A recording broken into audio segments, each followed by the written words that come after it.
in about 2 seconds. There we go. We're up. Okay. Hey, everybody. So today we have more fun than the world can contain. Right? Hey, guys. This is Catherine. Any of you that came over to Facebook Live and watched us with our live fiber show, that's Catherine, and John is here with me today. So we're going to try doing a little bit more dynamic live show. And it's a party. It should be a party. It will be way more fun than me trying to rack my brain for another goat fact. Okay. All right. So let me just double check. All right, we have Aardvarks in company right now. We have Keeping It Dutch, we have Smallwood Homestead, and we have Michael Gross. So we have some really good audience members already in here. Vincent is here. Tanya is here. So, okay, Catherine, go ahead and introduce yourself and let them know how we met, why we met, and what you do, and why they should know who you are. Very good. So I'm Catherine, as I'm from Little Bits of Heaven Homestead, as I have been homesteading about 4.5 years. It's this is definitely not my area of expertise initially. I've been learning as we go. Was not raised in this lifestyle. I'm 2 generations off the ranch. So definitely it's been a huge learning curve. It's about 5 years ago I decided that we needed to transition from, rather than being a family with pets, that we should be a family that raises our food and we get to know our food on a very personal level. My family thought I was joking. I went out and I found a rabbit and I brought home 1 rabbit, and we've grown from there. We raise meat rabbits, we've got chickens, we've got ducks, we've got a single pig, but she's headed off to butcher here soon. We've got goats. I milk goats, I make cheese, I make soap. It's been a whole learning curve on skills, not just animal raising and husbandry, but learning kind of old world skills. I've found I'm addicted to making soap. Love it.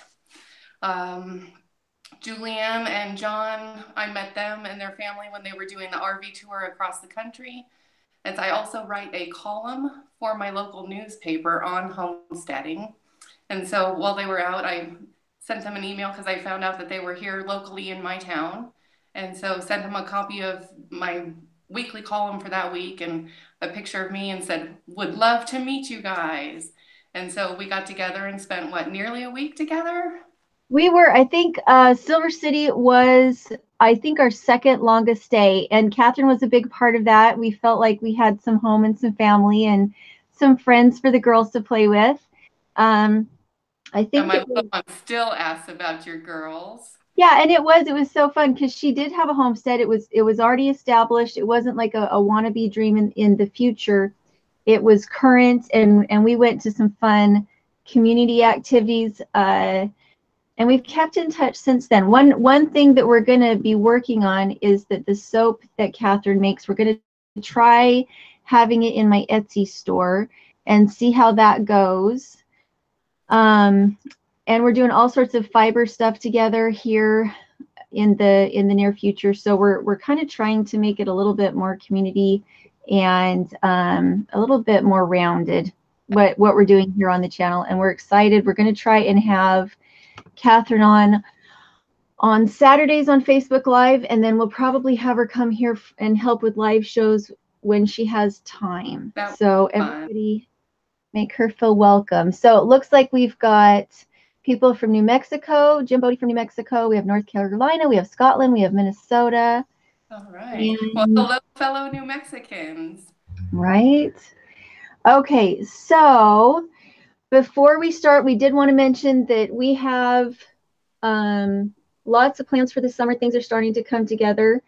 John's going to talk about what our plans are for the summer months, and then Catherine and I are just going to start chattering. Right. Well, so the initial things that are starting to come together, I have found what do we call it, a paid internship here locally. A guy needs a little bit of security on reading his programs that he's building, and so that was kind of exciting to find out about, and it's looking like things might be transitioning or staying locally here in the Tulsa area, which now Julie has to go back to Idaho and set things up for the summer months over there. So we may go as a family. We may just send her. And so if you see us bouncing around a little bit over the next few weeks, that's kind of why. Yeah, it'll be on grid and off grid and on grid and off grid and Oklahoma garden and Idaho garden. So it'll look like we're completely bipolar, and I'm sure for a little bit we'll feel that way. But we're excited. John has a lot of job applications sent out, and as him being done with school gets closer, we will know better where we'll be, but it's starting to feel a little bit more permanent and less too many options. Not really sure where we're going. Yeah, permanent could still be North Carolina or New England or something else. Mexico. Yeah, New Mexico. Yeah, we would love New Mexico. We did love New Mexico. It's like home, but quite a bit warmer. Right. We were there. Was it October or was it August? November. You were here in November. November. It was amazing. It was the best November I think I've ever seen. It was amazing. We loved it. Okay, so if you want to escape, you're welcome to escape. Okay. If you want to, but you don't have to. I'll sit here and moderate comments. Okay. Nice. Whoa, you have to give me warning though, because I am on a ball. I was leaning against Balls you. bounce. Okay. So, all right. So one thing that we're kind of planning on, I should go see if anybody has any questions. Do you see any of the comments, Catherine? No, just you and me. Okay. Oh, sorry. Need to jump in. Farmer Brad LLC. It's IT development, not web development. Okay.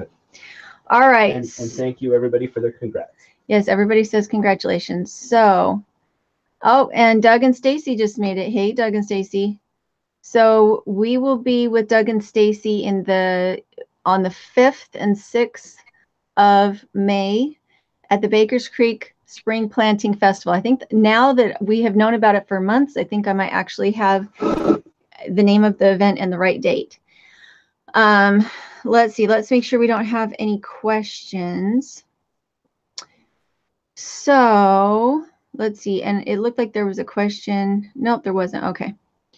I thought that Aardvark was dead. Our family has been concerned and wondering if he drowned in all the water we've had here.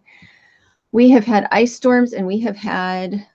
and we hear that's not healthy for aardvarks. We've had Noah's Ark playing out here.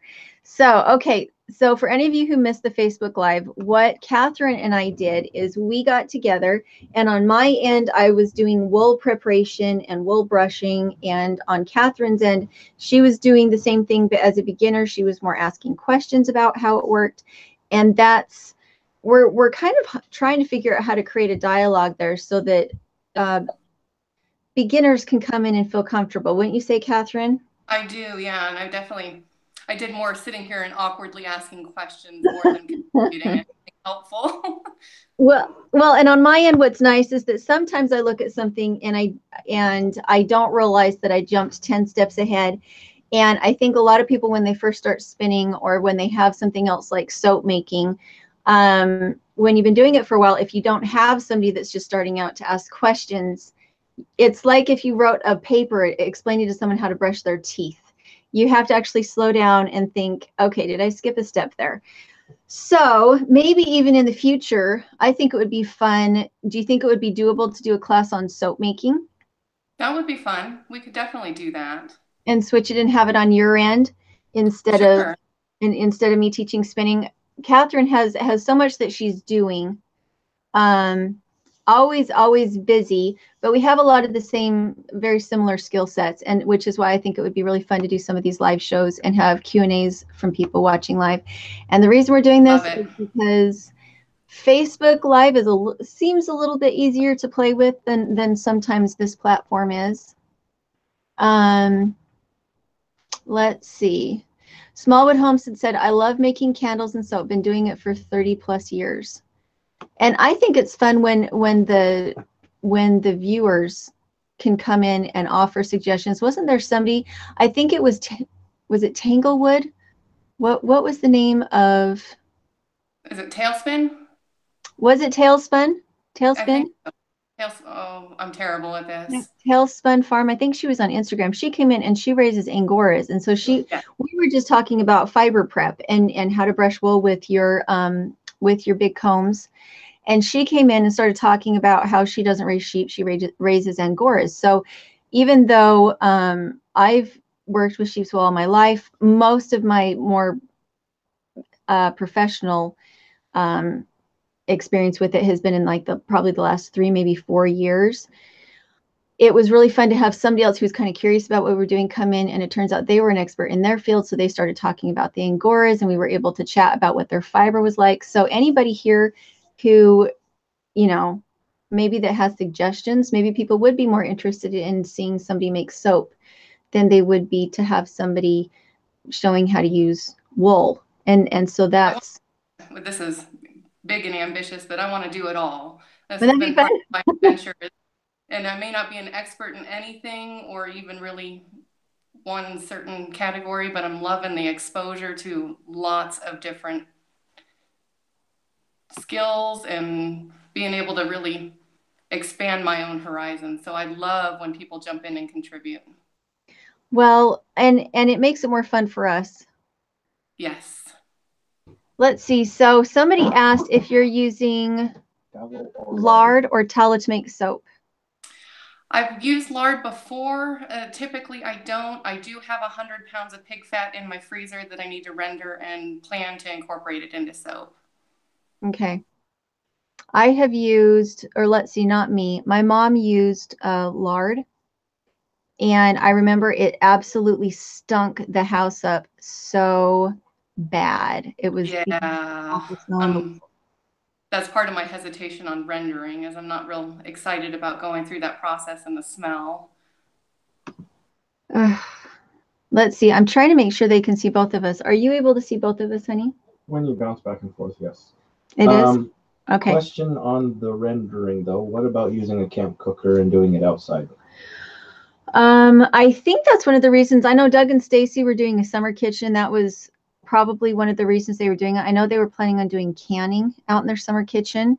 That's a great idea.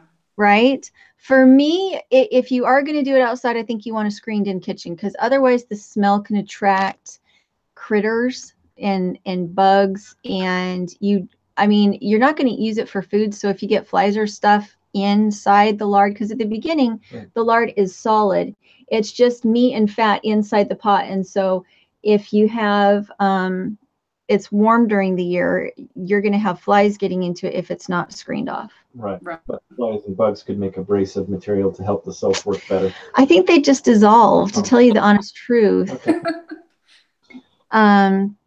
Let's see. William White said use tallow and it won't stink. Yes. Tallow smells more like hamburger. It doesn't stink nearly as bad as pig fat. Oh, Little Mountain Ranch has a great idea. Use a slow cooker to render it and put it outside with the cap on. That's a good idea. I had planned on using a slow cooker. Putting it outside is brilliant. It's a good idea. Or even, I think you could even like put it out in a garage and it would be cooler, and you could like open doors, and especially if you had a screen door. Because I notice when I butcher, especially in the summer, I always like to do it early in the morning so there's no flies and it's cooler on me. But with an all-day process like this, like making soap, it's slow torture. Right? Mm-hmm. I have tried to use a slow cooker before, if I remember correctly, and I had a hard time. I don't remember if it wouldn't come up to temperature, or if, I don't remember why it was that I had a hard time with it. It was like it all didn't dissolve or something. Oh, and so I have 100 pounds, so I'm really intimidated to start that process just in general. And it's all solid, so that's going to be a big project. It is. It does turn into a big project. Is it all one block, or can you have them divided into smaller, more workable? Well, it's from when we butchered our pig recently, and it's all cut into strips, but it's dumped in a big trash bag in our freezer. Yeah. That's rough. If it's in, with that kind of thing, you almost have to like leave it in the garbage sack and just let it start thawing and then pull chunks off of it. That's my plan. Right? It sounds really, really messy. Right? It just sounds like you'll be slipping on everything. It'll be so much fun. Let's see. What's up said render during winter outside when there are not as many bugs. Yes, you could do that. It depends on how cold your winter is. If it's 30 below zero outside, it probably won't heat up as quickly as you want to. What I would do, I really do think a garage is a great place to render things, or just, I don't know, unless it's really cold. What we did in the winter was we would do it on the wood burning stove. And it's a little bit tricky because if you have a spill, your whole kitchen is going to catch on fire because it would be like an oil spill. So if we do it on our wood burning stove, it's in the biggest pot we have and we don't move it. It just sits on the stove in the back corner where it gets nice and warm, but we don't try to move the pot, and we don't fill the pot too high because that oil spill will come over and you are over an open fire. So that's the, you know, socially irresponsible way that we did it. But it worked fantastically back in the warm corner of the wood burning stove. So the responsible way would just do it the vegan way? What are you saying? Let's see. JK Nokel said, can you make natural soap without animal fats? I think people use olive oil, don't they? Most of my soaps are olive oil, coconut oil, castor oil, and then I use goat milk. In fact, that's how I started making soap, is because I have an abundance of goat milk and needed somewhere to use it. Okay. I normally do not incorporate lard, but since I have 100 pounds of pig fat in the freezer, I plan on using it at some point. Well, and the thing that I find interesting is no matter where you are in the world, you have, you know, generally there is some chemically similar product that you can use to make just about anything. If you ever read Price Pottinger talking about the diets of different native peoples, and that they all seemed to kind of balance out depending on what you needed in cold weather. You needed a different diet, but it was found locally. And I kind of feel like Amazon does that for us nowadays with our modern so true. we can always find what we need. If you're vegan, you can find a replacement for meat. Sorry, I probably went off on a major tangent there. We're going to go to Hawaii in May, and I was thinking about how different the diet of people in Hawaii is from what other places are, and how different Native people would be in Idaho compared to Native people in Florida. And yet, even though the modern dietitians would say that so many of these diets are strange and awful and will kill you, all these native diets kept people healthy because they were eating and using what was available to them locally. Right. And I was thinking about that with the soap, and I'm not sure why I was making that reach with the soap so much as that people still made soap in Italy, but they used different ingredients than people who maybe were in Florida and making soap. And I think it's just experience teaches you what works in your region. And I think it's pretty neat that even though different plants and different animals live in all these different regions, everybody's still doing and making the same thing. Just using different methodologies and yeah. I read a book once about, and it's on, what was it? It was the Living Journal. I wish I could think of what it was. I'll see if there was a Living Journal that talked about how you can make a compost accelerant, a compost activator without manure, without nitrogen. And what you were using was chamomile, German chamomile specifically, yarrow, comfrey, and honey. Somebody else in here was talking about manuka honey. And they had these 4 ingredients. And when you mixed them together, you couldn't put them directly into the compost. You had to make a homeopathic concentration out of them. So you would take like a couple teaspoons of this concentrated herbal thing, and you put it in water, and then you had to shake it because somehow the shaking it would also activate it. And then you pour it into holes in your compost pile, and it actually would activate pure carbon and turned it into compost within a matter of weeks. And the reason that they invented it was because during World War I, they didn't have anybody on the farms to work the farms, and they had run out of manure. There was the animal manure was not available to be able to make compost to put back on the farms to put on the gardens. And so she took this plant combination that created a compost activator, and then she also learned that you had to do it as almost a homeopathic. And so everybody talking about all the different ways to make soap made me think of that, as far as like you add a little bit here and you add a little bit there, and it doesn't really matter what your source is. There's going to be something locally available that you can substitute to make whatever it is you need. Nature is so amazing. There's always some substitute to make it the way that you need it. Sorry, that was a really long, very strange. Creativity of people too. When we find a need, we find a way to fill it. Exactly. We are tenacious and curious people, animals, whatever you want to call us. We are that. Right. We all eternally curious and determined. Let's see. Smallwood Homestead said, I grew up near coal country and my dad was a miner. My mom made dandruff shampoo from coal for my dad. That is awesome. That's cool. Aardvark said, did the kids somehow get an equal vote in the family? Which? About going to Hawaii? Oh, about what? I don't know. Did I miss a question, Aardvark? Sorry, got to turn off the heater. Off-grid with Doug and Stacey said, we will be there in November, John. LOL, congrats on graduation. Talking about Hawaii.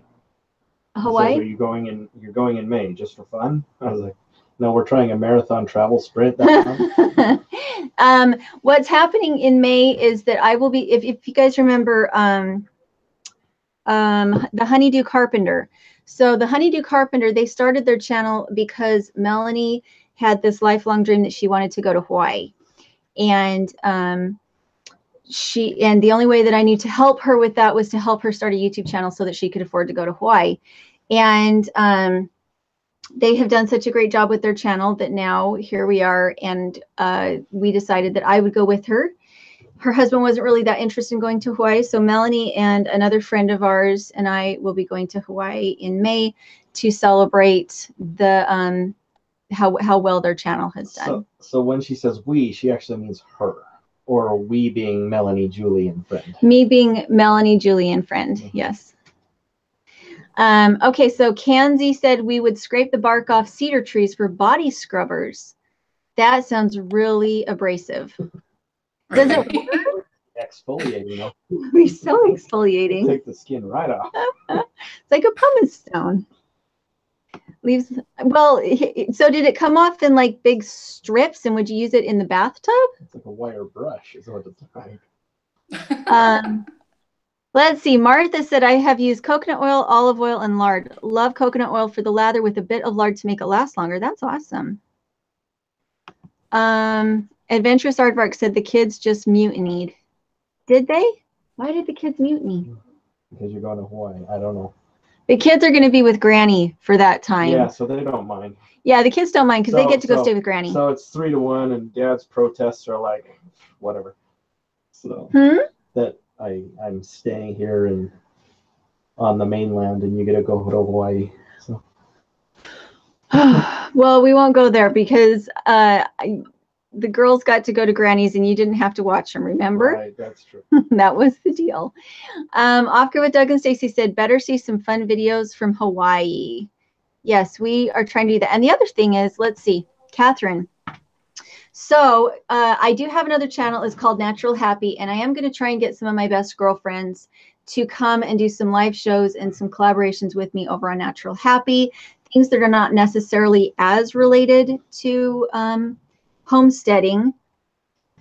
And so that's the other thing. We have, I mean, there's so many things we could talk about, but not because they're not related to homesteading. A lot of the men here on the homesteading channel, it just kind of makes them want to turn it off. So Catherine is setting up a blog right now. Again, she works for the newspaper in her local town. Not works for, but writes for.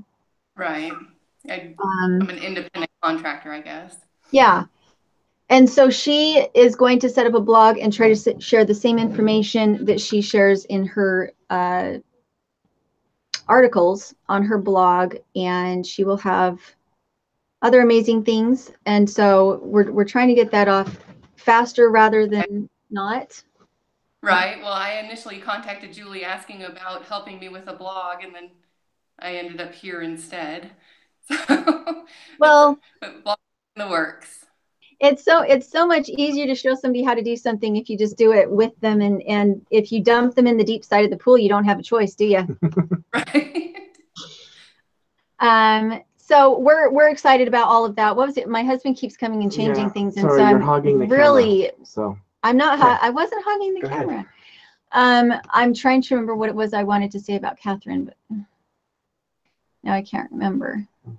Oh, this is the other thing. So we're thinking sometime this summer, if everything goes well, that we'll try to do a live while we're together presentation, and maybe do it with Natalie from Namaste Farm. By that time, Catherine should be a world-renowned spinner, and she will have surpassed me.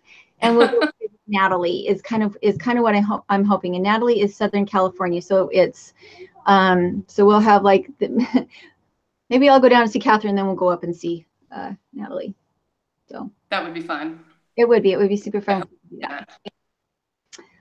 It just goes to show it, though YouTube does make the world smaller, and we get to go see some of our favorite people. Right. Smallwood Homestead said, I'm growing loofah sponge squash this year for body scrubbers. That's awesome. I would love to grow loofahs. That sounds fun. I know, right? If my season was long enough, I probably would have played with it by now, but ours is so short, they never would get into that textured stage. Adventurous Aardvark said, be careful about monkey attacks in Hawaii. I'm not sure that that's a real thing. I don't think there's monkeys in Hawaii. But my daughter went to Costa Rica, and they had to buy little locks to put on their bags because monkeys are known for opening tourist backpacks and taking stuff out. Oh, that's not good. No, we giggled about having to buy monkey locks. Right. I think I'm too much of a farm girl to find it like, I think I would go all not Indiana Jones. What's the word? The Australian guy. Crocodile Dundee? I'd go Crocodile Dundee on him. I'd be like, no animal is going to be smarter than me. And I should have more patience with animals that are cute, shouldn't I? Stuck on you, so. Well, honey, I had it so that it wasn't. Right.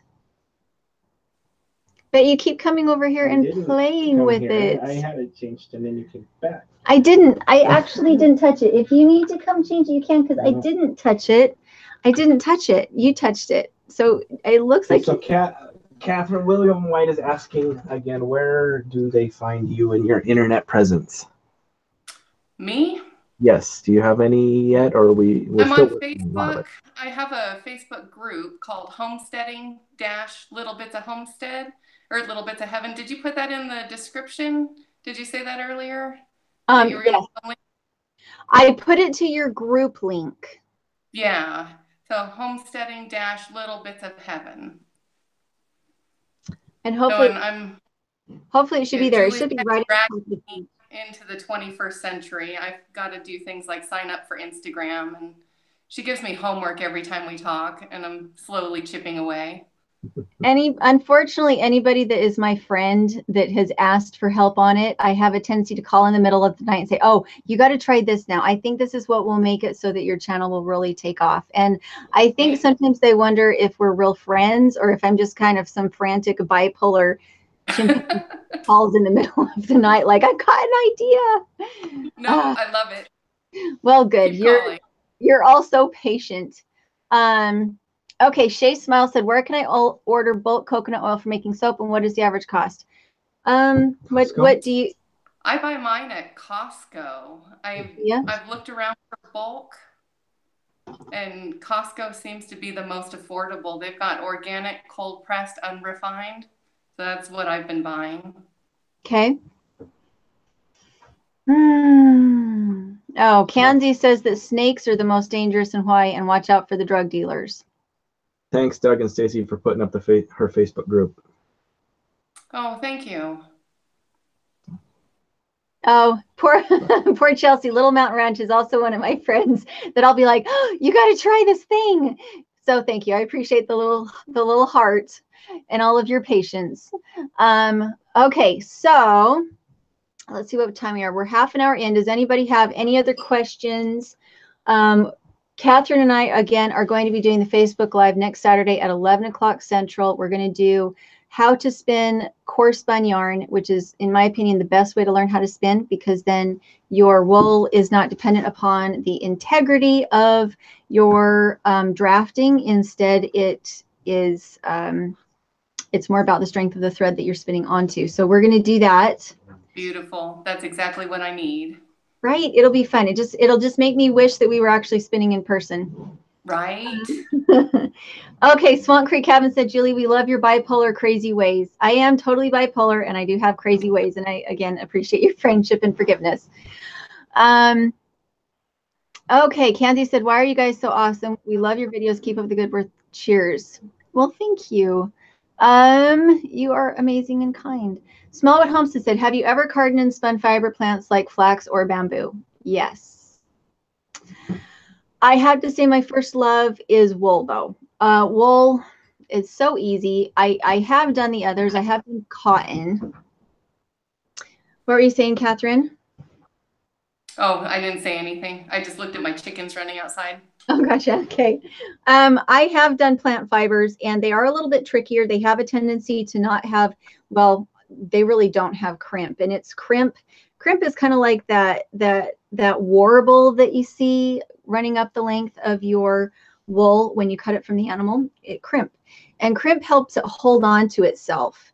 If you don't have a lot of crimp, it's not going to be as spongy, and it's going to want to slide past each other instead of kind of having some attraction to itself.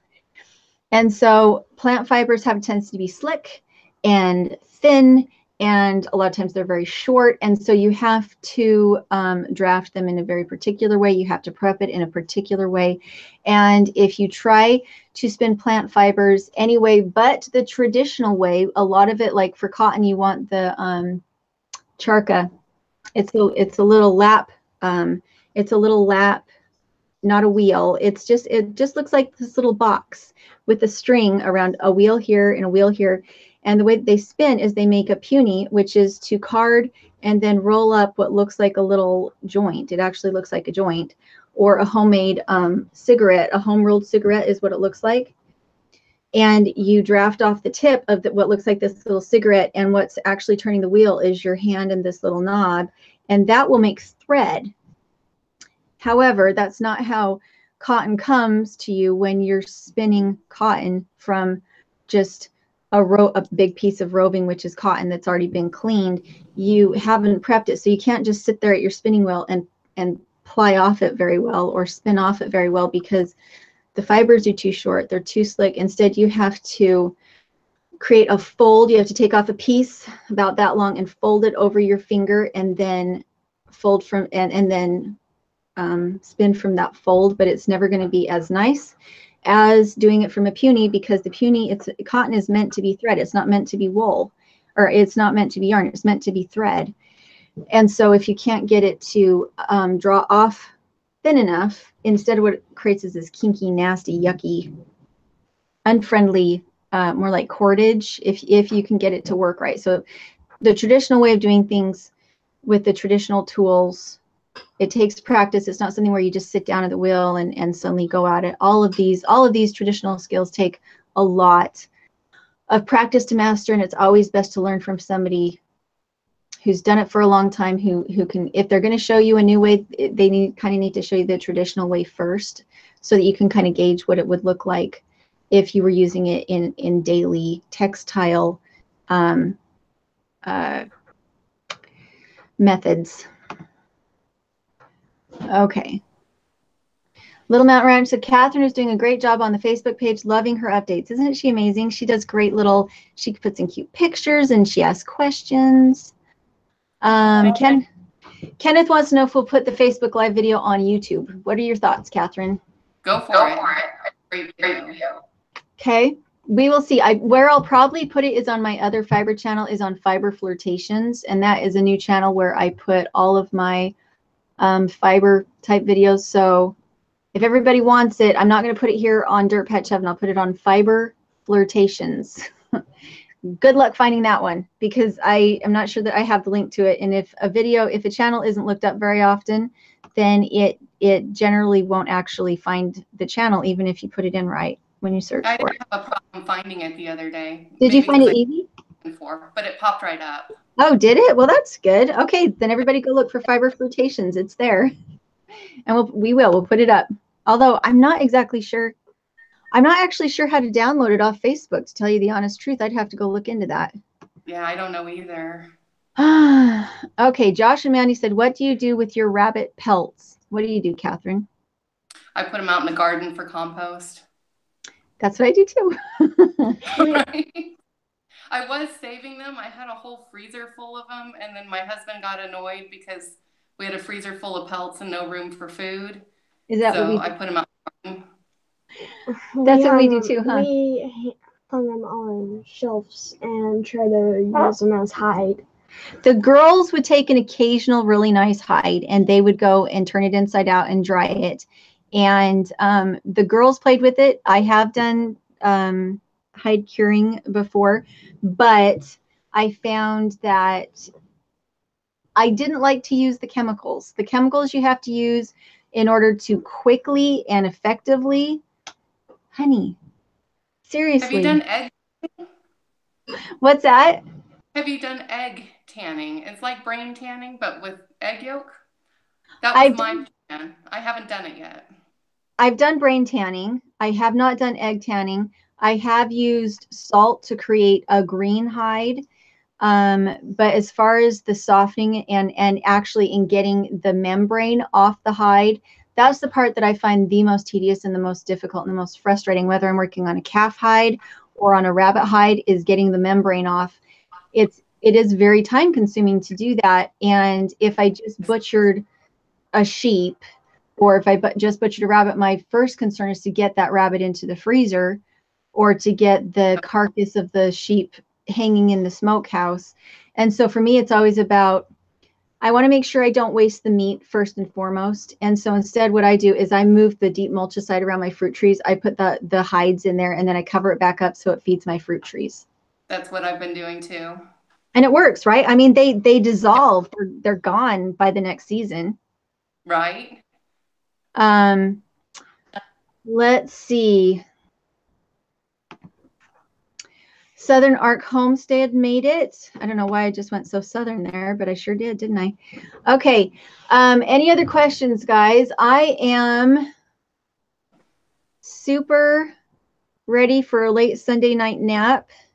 And so unless Catherine, do you have anything else to add to the storytelling skills? I don't. No? I'm terrible about talking about myself, so I'm great at answering questions. Well, and that's the other thing is, I think this one went well enough. I think next time let's have you set up your computer and see if you can see questions. Okay. And that way, if you miss one, you can shout it out. Oh, everybody made a big deal that I called it a joint before I called it a cigarette. I couldn't remember.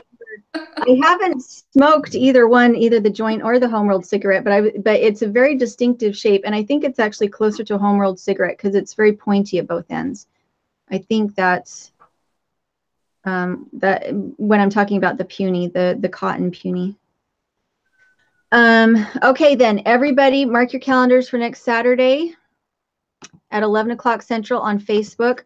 Make sure to go check out Catherine's Facebook group, which is I don't remember because it shows up on mine as a number rather than as a name. So tell me again, Catherine. It's Homesteading-Little Bits of Heaven. Homesteading-Little Bits of Heaven. And I just follow her on her personal page, so that's why I don't know it as well as I should. But she's about to set up a website, or not a website, a blog. She's about to set up a blog for her newspaper articles, and we're going to have some of her soap in my Etsy store. And we're trying to get some other homesteading tools onto my Etsy store things like the hand carders and other tools. So we're really trying to get that done and faster. So watch for those things. If you're interested in our kinds of projects, I do have a Pinterest board that I love. It's called How to Homestead on a Budget, and it's under Dirtpatcheaven. So if you look up Dirtpatcheaven on Pinterest, you'll find that board, and I absolutely love that board. Most of it on there is not my stuff. It's just other projects that I really want to try. So it's not like you're going to go on there and see more of the same of everything you've already seen me do. It's more of my dream wish list of projects. So I've got to sign up for Pinterest too. Yeah, you got to sign up for Pinterest. If you don't have a Pinterest board to make you drool, you're not living. All right. All right, so we will go ahead and close out. And again, Facebook Live Saturday at 11 Central. You'll see us there again. All right. And if you have any suggestions for future classes, it might be really fun if we did do like maybe for the month of March, we did want to do some soap making on your end or something. I'm game for whatever, and I love learning new skills too. So if people have suggestions, throw them out there. Yeah. So, all right, let's plan on it and make sure to put your suggestions on my Facebook, which is Dirtpatcheaven, and her Facebook, and we will talk to you later. Sounds good. Have a great one. See ya. Okay. Bye.